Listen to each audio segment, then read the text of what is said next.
The King of Saudi Arabia finally decided to end one of the world's most oppressive policies against women, issuing a decree this week allowing women to drive.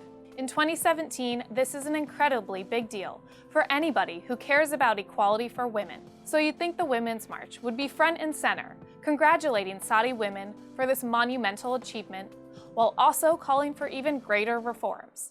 But instead, they're silent. Not completely silent, though. In the hours after the king issued the decree, the Women's March found time to tweet about resisting Trump, Puerto Rico, and Twitter changing its character limits.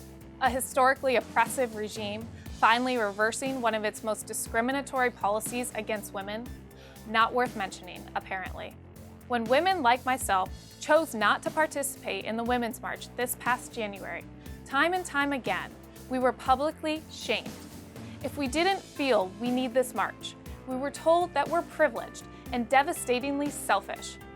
So in light of the movement's chosen silence on the recent development in Saudi Arabia, I have a message to those who scolded me. I didn't refuse to march because I think women are equal. I refuse to march precisely because I know that they're not. I'm aware that in America, being a woman isn't always easy. But I'm also aware that in America, I have rights that millions of women in Africa, the Middle East, and Asia still lack.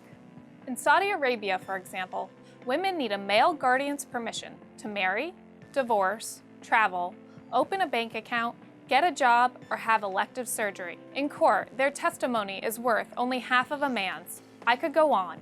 Clearly, earning the right to drive is just a first step. So to those who chided me for being privileged, there's some truth to that. I couldn't be any luckier to be born in an age and in a country where I don't have to worry about my basic rights. But since I'm also aware that not all women are so lucky, excuse me for refusing to spend my time complaining about our own first world inequalities. That sounds selfish, now doesn't it?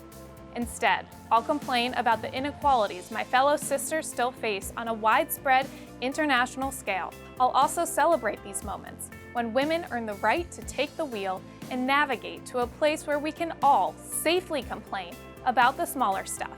So because the organization that claims to care so much about women's rights isn't saying it, allow me in 140 characters or less. Congratulations to the women of Saudi Arabia for this great achievement. You deserve it, and I wish you many more.